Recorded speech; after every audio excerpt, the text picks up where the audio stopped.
ব্ৰহ্মা, বিষ্ণু, শিৱ এই তিনি মহাশক্তিৰ কথা আমি কোনে নাজানো। নিশ্চয় আমি সকলোৱে জানো। হিন্দু শাস্ত্ৰৰ মতে কোৱা হয় ব্ৰহ্মাই এই বিশ্ব ব্ৰহ্মাণ্ডৰ সৃষ্টি কৰিছিল আৰু বিষ্ণুৱে এই বিশ্ব ব্ৰহ্মাণ্ডৰ ৰক্ষা কৰিছিল আৰু শিৱ অৰ্থাৎ মহেশ্বৰে এই আমাৰ বিশ্ব ব্ৰহ্মাণ্ডৰ যে জীৱ এই জীৱৰ প্ৰতিপালন কৰিছিল বুলি কোৱা হয়।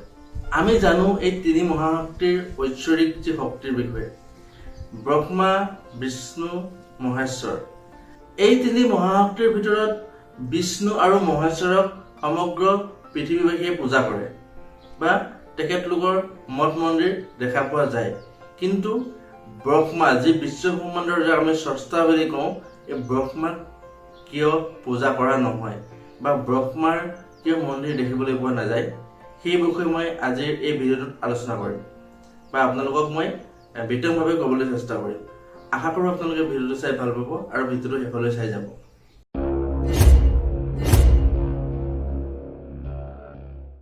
হাই হেল্ল' নমস্কাৰ, স্বাগতম জনাইছোঁ মোৰ অন্য এটা ভিডিঅ'লৈ। মই প্ৰাঞ্জল। হয়, আজিৰ ভিডিঅ'টোত মই কথা পাতিম ব্ৰহ্মা, বিষ্ণু, মহেশ্বৰ এই তিনিজন মহাশক্তিৰ কথা বা আমি ত্ৰিমূৰ্তি বুলি ক'ব পাৰোঁ। এই তিনি মহাশক্তিৰ ভিতৰত বিষ্ণু বা শিৱক আমি পূজা কৰোঁ। তেখেতলোকৰ মন্দিৰ স্থাপন কৰি আমি তাত ভক্তসকলে পূজা কৰা দেখিবলৈ পোৱা যায়। কিন্তু ব্ৰহ্মাক কিয় পূজা কৰা নহয়? ব্ৰহ্মাই এনে কিবা ভুল কৰিছিলে নেকি, যি ভুলৰ কাৰণে আচলতে আজিৰ দিনত ব্ৰহ্মাৰ মন্দিৰ সজা নহয় বা ব্ৰহ্মাক পূজা কৰা নহয়? পৌৰাণিক কাহিনী অনুসৰি এসময়ত ভগৱান ব্ৰহ্মাই পৃথিৱীৰ মংগলৰ কাৰণে এভাগ যজ্ঞ কৰাৰ কথা চিন্তা কৰিছিল। মানে এভাগ যজ্ঞ, সেইটো সময়ত যজ্ঞ পূজা পাতল হৈছিল আৰু সেই যজ্ঞৰ কথা ভগৱান ব্ৰহ্মাই চিন্তা কৰিছিল। আৰু সেই যজ্ঞভাগ পাতিবলৈ ভগৱান ব্ৰহ্মাই আচলতে ক'ত যজ্ঞভাগ কৰা হ'ব তাৰ ঠাই বিচাৰিছিল। আৰু ভগৱান ব্ৰহ্মাই তেতিয়া এটা কাম কৰিছিল, ব্ৰহ্মাৰ বাহুৰ পৰা ওলোৱা এপাহ পদুমৰ পাহি আচলতে পৃথিৱীৰ ফালে দলিয়াই দিছিল আৰু ব্ৰহ্মাই কৈছিল এই পদুমৰ পাহিটো যি ঠাইতে পৰিব পৃথিৱীত গৈ সেই ঠাইতে আচলতে এই যজ্ঞভাগ পতা হ'ব বা যজ্ঞভাগ সম্পাদন কৰা হ'ব। আৰু সেই ব্ৰহ্মাৰ বাহুৰ পৰা ওলোৱা পদুমৰ পাহিটো আহি আমাৰ পৃথিৱীৰ এডোখৰ ঠাইত পৰিলে আৰু সেই ঠাইডোখৰতে আচলতে সেই যজ্ঞটো সম্পাদন কৰা হৈছিল। কিন্তু এনেকুৱা কি হ'ল যজ্ঞটো হোৱাৰ পাছত যে সেই যজ্ঞৰ পাছৰে পৰা ব্ৰহ্মাক কোনদিন মানুহে পূজা কৰা দেখা নাযায় বা পূজা নকৰে? পৌৰাণিক কাহিনী অনুসৰি কোৱা হয় সেই যি ব্ৰহ্মাৰ বাহুৰ পৰা ওলোৱা পদুমৰ পাহি ৰাজস্থানৰ পুষ্কৰ নামৰ এখন চহৰত গৈ পৰিছিল আৰু ব্ৰহ্মায়ো সেই কথাৰ মতে আচলতে সেই পুষ্কৰ চহৰলৈ আহিছিল সেই যজ্ঞভাগ সম্পাদন কৰিবৰ কাৰণে। ব্ৰহ্মাৰ লগতে পৃথিৱীৰ যিমান দেৱ দেৱী 33 কোটি দেৱ দেৱতা আচলতে সেই ঠাইডোখৰত আহি উপস্থিত হৈছিল সেই যজ্ঞটোৰ কাৰণে। কিন্তু ব্ৰহ্মাৰ যি পত্নী সাবিত্ৰী, আচলতে সাবিত্ৰী সময়মতে আহি সেই ঠাইডোখৰত উপস্থিত হ'ব নোৱাৰিলে। আৰু ইফালে ব্ৰহ্মা বা বাকী যিসকল দেৱ দেৱতা সকলো ইতিমধ্যে মানে যজ্ঞটোৰ কাৰণে সাজু হ'ল আৰু যজ্ঞটোৰ এটা মানে শুভ ক্ষণ বা এটা শুভ সময় নিৰ্ধাৰণ কৰা হৈছিল যে এই সময়ত আচলতে যজ্ঞভাগ সম্পাদন কৰিব লাগিব।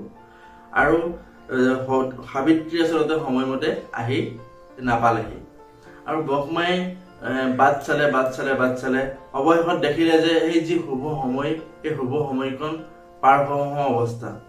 এতিয়া কিন্তু সাবিত্ৰীলৈ ৰৈ থাকিলে আচলতে যজ্ঞভাগ সম্পাদন কৰাটো সম্ভৱ নহ'ব। আৰু সেইকাৰণে ব্ৰহ্মাই এতিয়া কি কৰিব? ব্ৰহ্মাই উপায়বিহীন হ'ল।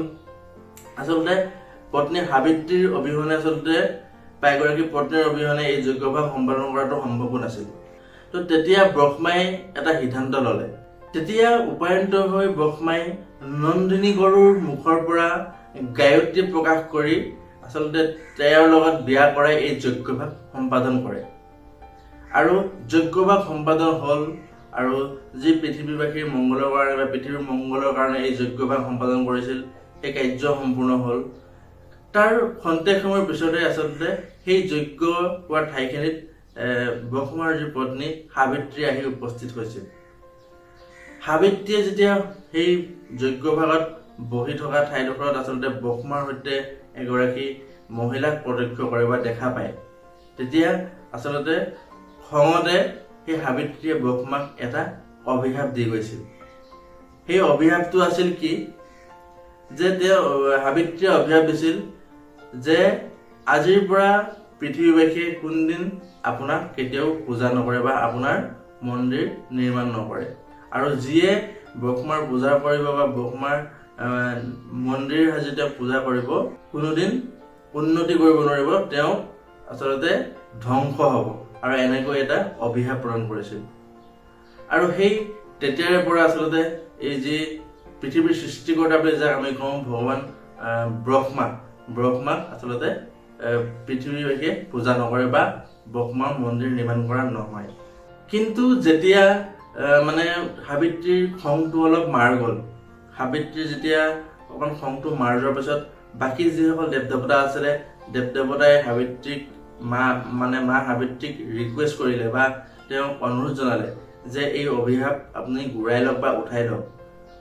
তেতিয়া সাবিত্ৰীয়ে এটা কথা ক'লে যে আচলতে প্ৰথমবাৰ তেওঁ অভিশাপটো দিছিলে যে পৃথিৱীৰ ক'তো তেওঁ আচলতে পূজা কৰা নহ'ব, তেওঁৰ মন্দিৰ নিৰ্মাণ কৰা নহ'ব বা কৰিব নোৱাৰিব, এইবুলি অভিশাপ প্ৰদান কৰিছিলে।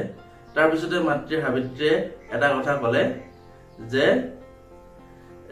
এই যিডোখৰ ঠাইত আচলতে ব্ৰহ্মাই যজ্ঞ সম্পাদন কৰিছিলে পুষ্কৰ চহৰত, আচলতে অকল এই ঠাইডোখৰতহে আচলতে ব্ৰহ্মাৰ এটা মন্দিৰ নিৰ্মাণ কৰি অকল এই মন্দিৰটোতহে আচলতে ব্ৰহ্মাক পূজা কৰা হ'ব, বাকী পৃথিৱীৰ কোনো ঠাইতে আচলতে ব্ৰহ্মাক পূজা কৰা নহ'ব, এইবুলি আচলতে ক'লে।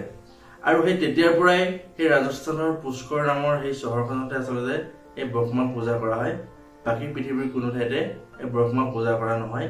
আৰু পৃথিৱীখন বা বিশ্বব্ৰহ্মাণ্ডৰ সৃষ্টিকৰ্তা হৈও ব্ৰহ্মাই আচলতে এটা ভুলৰ কাৰণে বা কিবা এটা এনেকুৱা চিটুৱেশ্যনত পৰি আচলতে সেই সিদ্ধান্ত ল'ব লগা হ'ল, যি সিদ্ধান্তৰ কাৰণে এটা অভিশাপ পাব লগা হ'ল, আৰু সেই অভিশাপৰ কাৰণে আজি ব্ৰহ্মাক মানুহে পূজা নকৰে।